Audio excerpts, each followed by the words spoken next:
wanted to make another video on this topic because some things have changed in the background since the last time, and I've met with my YouTube rep in the meantime to kind of talk about some of the issues that I brought up in my video and to talk in general about feedback for YouTube and various other things that have been going on, because the whole internet seems to have been rallying against YouTube on their own platform in the last week because of all the videos that have been coming out, and it's become sort of a trend to talk about it and kind of get your gripes out of the way, which I think is great. I think that that's how change gets made, because otherwise it just kind of gets lost and then no one ever talks about it again.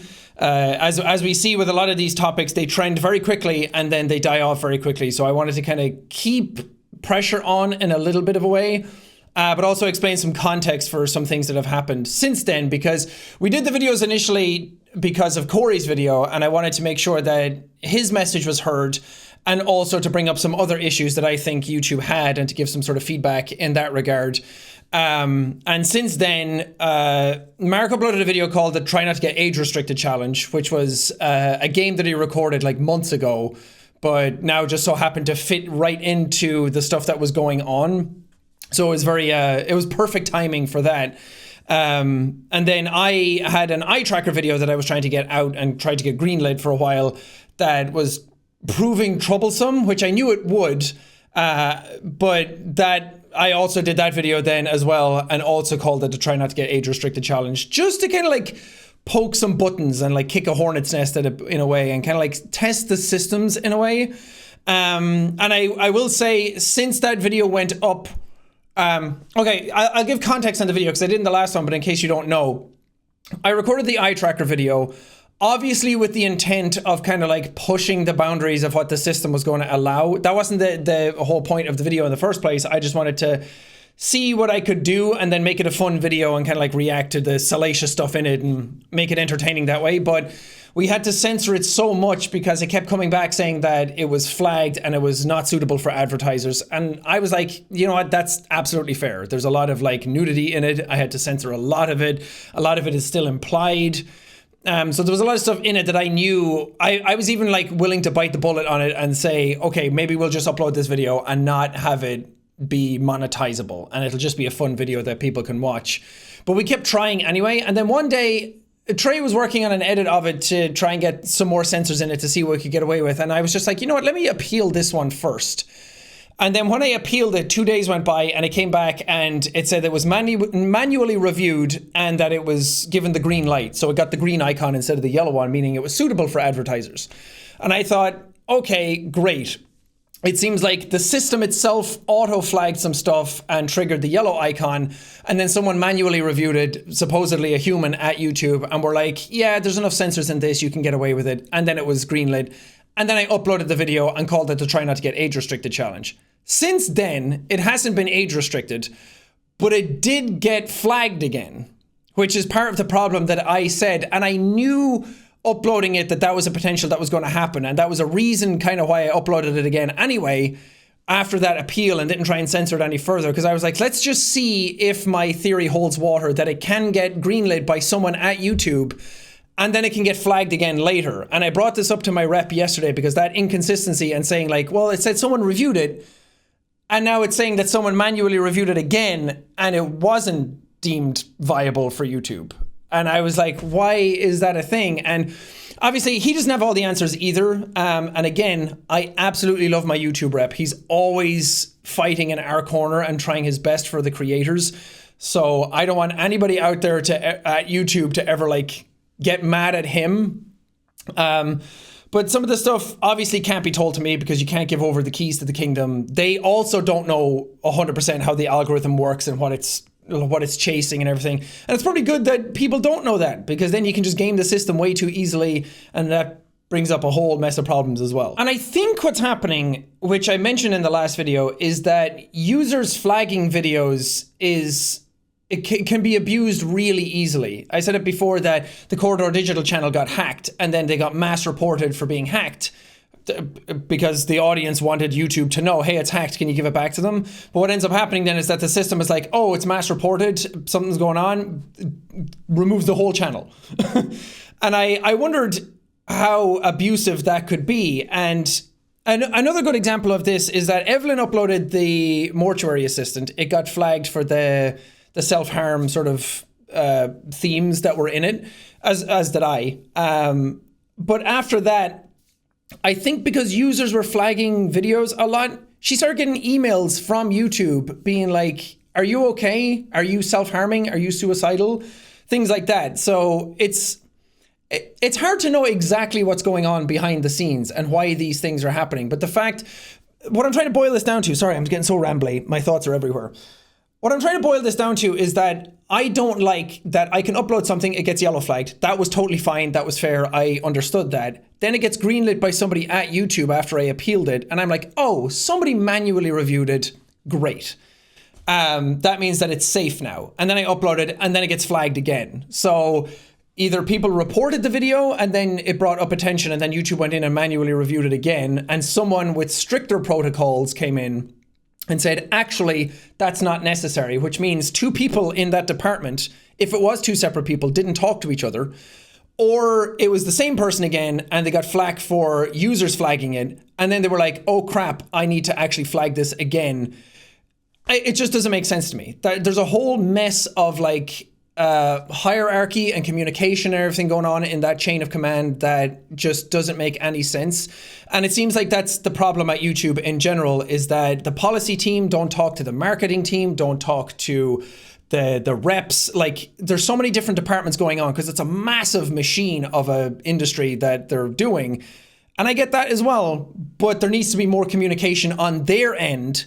So then we get better communication. If at the source you're not talking to each other, how the hell are we supposed to know what the hell is going on? Another example of this, and Mark, I'm so sorry I keep bringing you into this, but something else happened with him recently that they had the Game On event that we were all part of. And I did like a Minecraft section. Mark did his own like analog horror thing that he wanted to put in. And it was like a live stream that people could vote on decisions. And it was like pre-recorded, but you could effectively like pick the options of where it was going to go. And we recorded like a whole bunch of different versions of it to make it a more interactive live stream. And it was fun. It could use some work. It wasn't perfect, but for what it was pretty fun. But they marketed it as having Mark in it. When I was in LA, I was talking to Mark about his idea and what he was doing, and he was working on it while I was there. And it sounded really cool. And then the thing came out, Mark tweeted that, oh, watch Game On because I'm in it.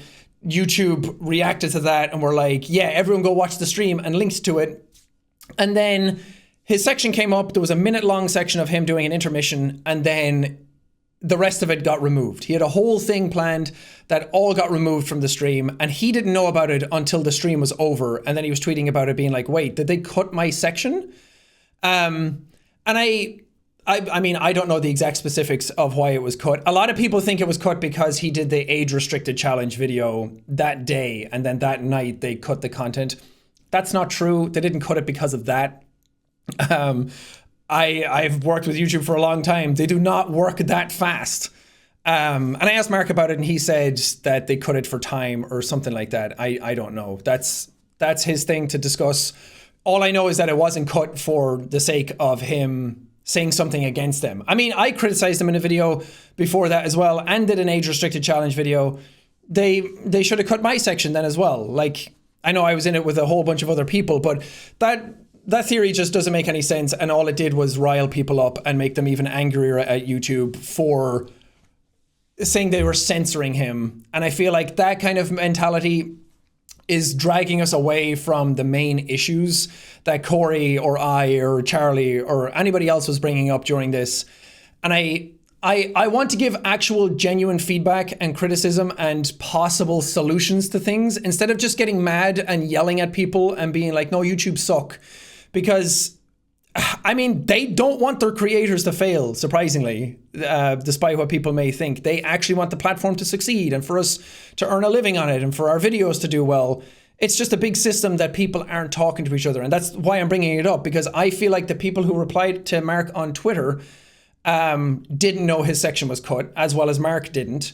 And I feel like the people who are marketing the entire event and using him in the articles and using him in like the video, the trailer that they put up, and like using his face everywhere, I don't think they knew that he was cut either. He still had a very tiny section in it. but his main section was completely cut out of it. And I think that boils down to a lot of departments not talking to each other either, which just sucks, because what are we supposed to do if YouTube don't know what they're doing either?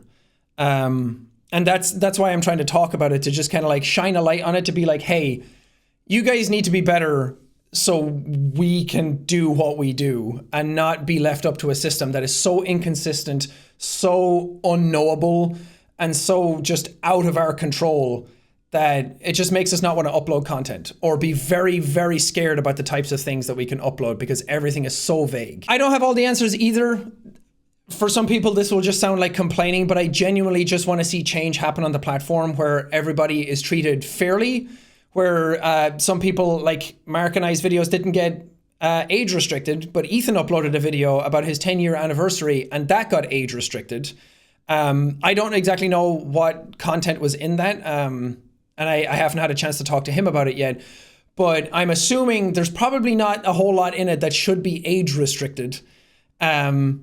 So it just feels like some people get treated differently than others, which of course shouldn't be a thing. We should all be treated fairly across the entire platform, because otherwise, what does it look like? I've done stuff with YouTube in the past. I'm a huge YouTuber. If I get treated more fairly than some other people, makes everybody look bad. It's just makes the system seem completely unfair, and I don't want that either. I feel like some solutions to this could be, originally when we had the copyright system and we would get claimed for a song or something was in a clip or whatever, normally it used to just say this video was claimed by blah blah blah, and that was it. It was just a blanket thing across the entire video. People complained a lot about it, people gave feedback to YouTube about it. Now most times you get copyright claimed, it has to tell you the specific section that is claimed, and that's great, because now as a YouTuber I can go into the YouTube editor, which is like after the video is uploaded, there's an editor on YouTube that I can go into and trim out a section of the video. It takes a couple of hours to process,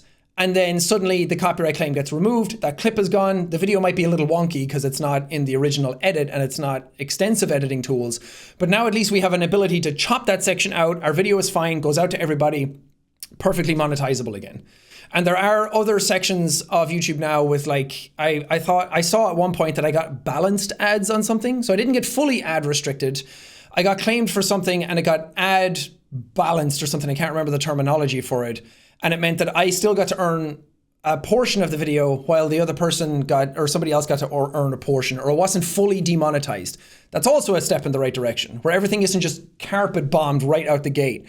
And I think for any content that's age restricted or ad restricted, we also need those systems in place where we should be allowed to know exactly what is getting restricted. If I get ad restricted for something, it should tell me the section that's getting restricted. For the mortuary assistant, it was obvious because it said it was for self-harm. There was an obvious section in that game that showed that, so I didn't have to guess. I can edit that out if I want. I don't know if the ad restriction or age restriction goes away. I don't know how that works, which again is a problem. But also, I feel like if we get age restricted or ad restricted or something gets flagged in that video, it should be told to us what it is, like the copyright system. So we can know what to trim out, what to fix. We can start getting better about knowing exactly what YouTube don't like. And I feel like also if users are going to flag videos, they should also have to say, especially for the more serious ones, like if there's hate speech or if there's self-harm or suicidal themes in it, I feel like for sections like that, like the mortuary assistant, I feel like the users should also have to say a timestamp for where that stuff is. Now, maybe there's reasons for not doing that I don't know, because I don't run the company and I don't know I don't know how any of this stuff could sort of backfire potentially. But I feel like that's a step in the right direction as well. Just clarity and communication across all systems are what we need and what YouTube need. And then everybody just kind of knows where we stand and we can move on and do content a bit more accurately and a bit more fairly. But right now we're in this sort of nebulous space where we don't know. Some people on YouTube obviously know the systems better than I would because I don't get into the weeds of it. But it's just really confusing. There's too much in it that just I don't get. And I feel like that stuff needs to change. And again, I want to make these videos to kind of pioneer some change and actually give feedback and some potential solutions to things. And that's what I hope everybody wants to do, instead of just yelling at the problem and telling YouTube they suck and bring back the dislikes and that kind of thing, because that's not helping anything. That's not that's not how change gets made. Anyway, that's kind of all I wanted to say right now. Not a whole lot, but I just, for what was going on in the last week since my last video, a lot has changed, and my YouTube rep also clarified a bunch of stuff about like swearing and like videos doing badly and all that stuff, and that cleared up a lot for me, that swearing wasn't as big a deal as I thought it was. It was originally, but now the system's gotten a lot better at detecting swears versus hate speech versus words that are very much not allowed. And there's like a certain amount of swears. Like if you're swearing back to back to back to back, obviously you're going to get flagged for stuff. But just hearing that stuff and kind of having someone that I can talk to at YouTube is very nice. And I know not everybody who does YouTube has that opportunity. So that's another reason to do these videos, is to kind of just give my experience about what's going on, because I have the privilege of being able to actually talk to them about it. So again, would just love to know thoughts in the comments if there's anything else that you would like to see feedback on or that YouTube need to know. I gave them a lot of feedback when I met him and talked over a bunch of the different systems and a bunch of different things that were going on in the platform and what people are kind of like complaining about and what people on my end don't like and what people on your end as the viewers don't like either. And I think a lot of that feedback will go back and hit their ears. Whether that gets implemented, I have no idea. That's up to them. And all I can do is what I've done. But that's going to be it for me. Thanks for watching, and I'll see you whenever.